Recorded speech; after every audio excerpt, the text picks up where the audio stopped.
Somewhere tonight, a group of people will lift their glasses, touch them together, say one word, and drink. Nobody will explain it. Nobody will need to.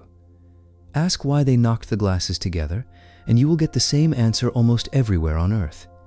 In the old days, people poisoned each other at dinner. So you struck your cup against your host's, some of your drink splashed into his, and if he had poisoned you, he was now poisoning himself.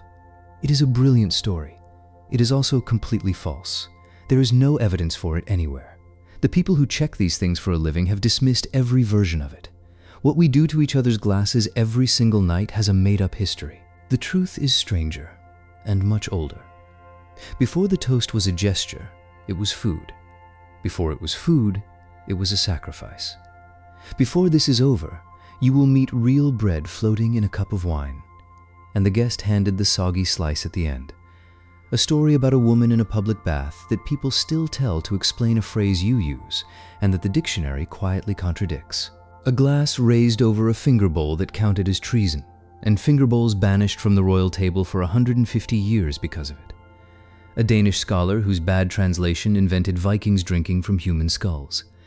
And the one word almost everyone says, now, which nobody wrote down until after the First World War, was already over. But it does not start in a pub or a palace. It starts with somebody pouring good wine onto the ground, on purpose, for a guest who was not there. Long before anyone raised a glass to a friend, people raised one to something they could not see. Across the ancient world, the first measure of wine was not drunk. It was poured out, onto the ground, onto an altar, into a fire. For the gods or for the dead? The practice has a name, a libation. The logic explains everything that follows. Wine was expensive, and pouring it away was a real loss. That was the whole point. You gave up something valuable, in front of witnesses, for someone who was not even at the table. That is the true ancestor of the toast, and you can still see its shape today. A modern toast is a small, public, slightly wasteful pause. You interrupt the drink to make a show of it. You hold the cup up so the room can see, and you dedicate it to someone else. The couple, the birthday, the absent friend, the dead. Watch what changed, though. That first pour was surrendered whole. The gods or the dead got all of it, and the giver got nothing back. Over the centuries, the target slid down from the heavens to the person sitting across the table. And once you are toasting someone alive, you no longer have to give the wine away at all. You can keep it and just say the words. The sacrifice turned into a compliment. And once it was a compliment, people started dressing it up. For hundreds of years, something sat at the bottom of that cup that was not decoration. It was the whole reason for the drink. Here is the fact that makes the entire word make sense. A toast is a piece of toast. For centuries in England and across Europe, it was ordinary to drop a slice of browned, spiced bread straight into a cup of wine or a bowl of punch. Not as a snack, as a filter and a flavoring.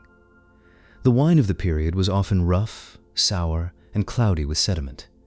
A piece of bread, grilled hard and rubbed with spices, did two jobs at once. The spices covered the taste and the smell. The bread soaked up some of the acid and the grit at the bottom. It was a fix for bad wine.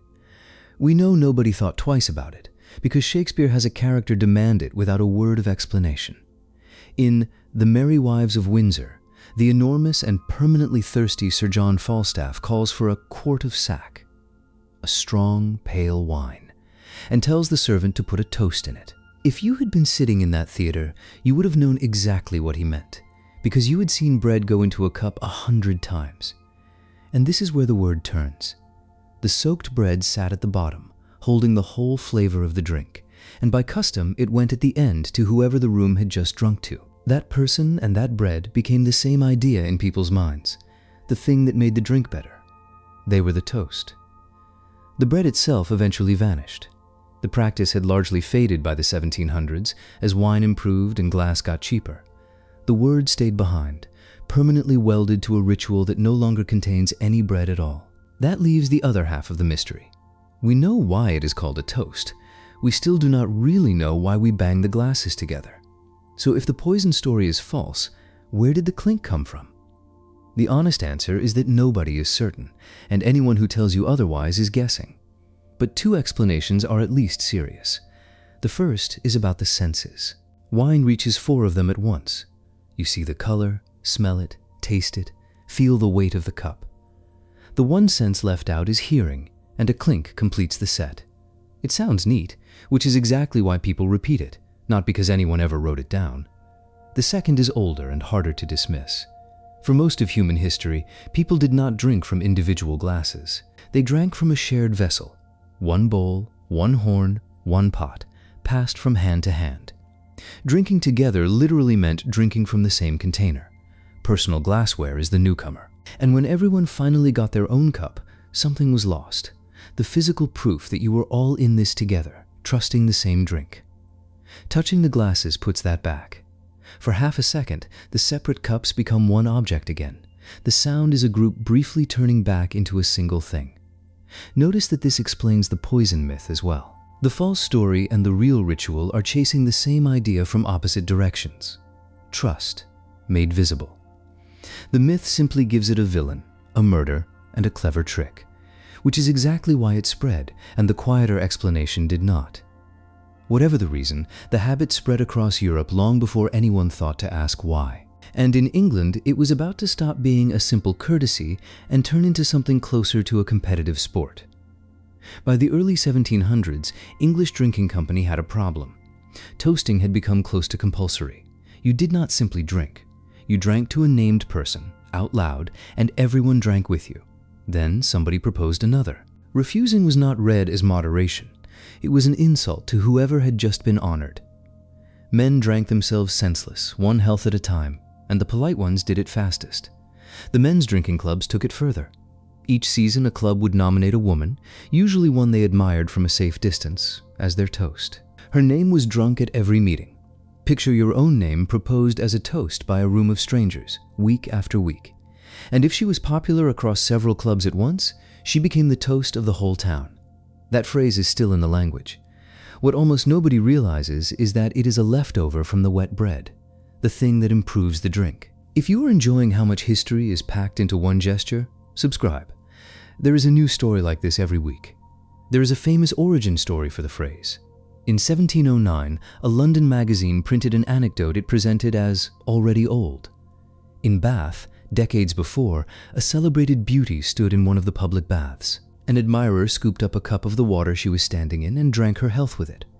A half-drunk bystander announced that he did not care for the liquor, but he would happily have the toast, and offered to jump in. It is a wonderful story, and it may well be why the phrase caught on, but it is not evidence. The magazine gave no date and no names, and the dictionary record already shows women being called a toast before that account was printed. It is a story about an origin, not the origin. What is beyond doubt is how seriously these toasts were taken, because within a few decades, in the same country, choosing the wrong name to drink to could put you in front of a judge. In 1745, Britain was tearing itself apart over who should be king. On the throne sat the Hanoverian king in London. Abroad, in exile, lived the Stuart claimant his supporters believed was the rightful monarch. They were called Jacobites, and their rising ended at the Battle of Culloden in 1746. Being a Jacobite was dangerous. Saying so aloud was worse.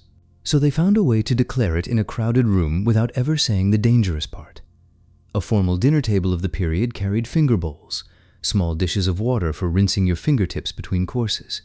A Jacobite would raise his glass and drink to the health of the king, which was the most innocent thing a subject could do. But as he lifted it, he would pass the glass over the finger bowl in front of him. Everyone at that table who shared his politics understood instantly. He was not drinking to the king in London. He was drinking to the king over the water. The words are legal. The gesture is treason. Nothing has technically been said at all. They went further. Jacobite sympathizers commissioned wine glasses engraved with secret symbols, roses, buds, oak leaves, mottos in Latin, which read as pretty decoration to an outsider and as a declaration of allegiance to anyone who knew. You could keep your politics on a shelf, in plain sight, and pour drinks from it. The authorities worked out what was happening, and the response was as strange as the offense. By long tradition, finger bowls were removed from the royal table altogether so that no guest could hold a glass over water in front of the monarch. Accounts hold that they stayed banished for roughly 150 years, long after the last serious Jacobite was dead. Sit with that. A dish for rinsing your fingers was exiled from the grandest dining room in the country because of what a raised glass might mean. That is how much weight a toast could carry. What happened to it next is almost funny. For all of that history, the word most English speakers now use is astonishingly new. Cheers began nowhere near a drink. It comes from an old French word for the face, your expression, the look you were wearing. From there it became your mood, then a good mood, then encouragement. To be of good cheer was to have a bright face.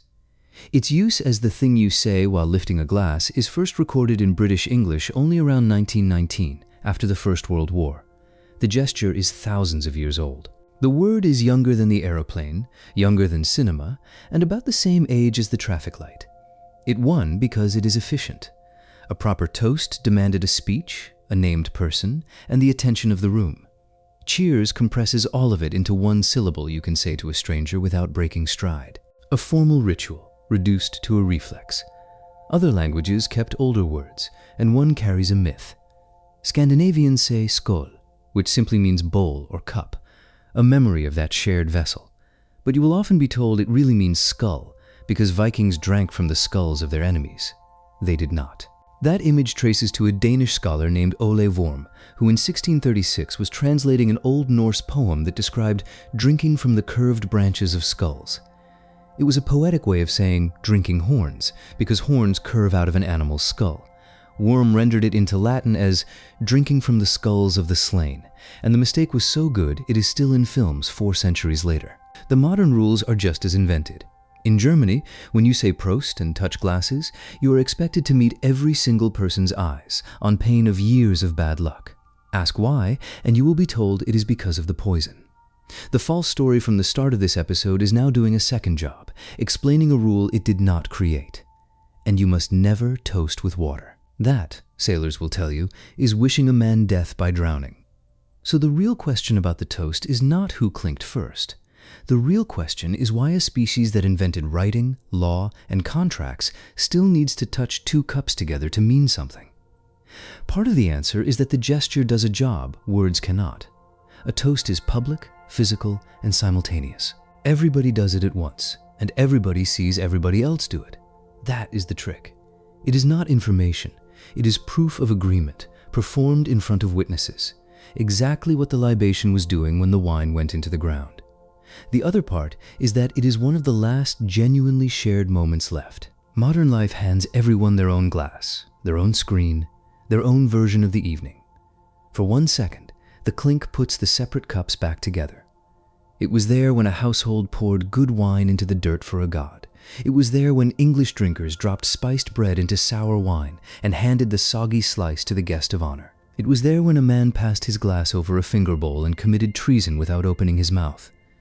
And it was there last weekend, at a table you were sitting at. Somewhere right now, someone is standing up and tapping a glass with a fork.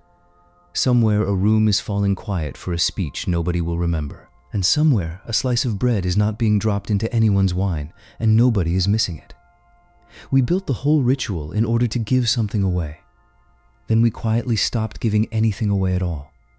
We kept the raised cup, the pause, and the sound.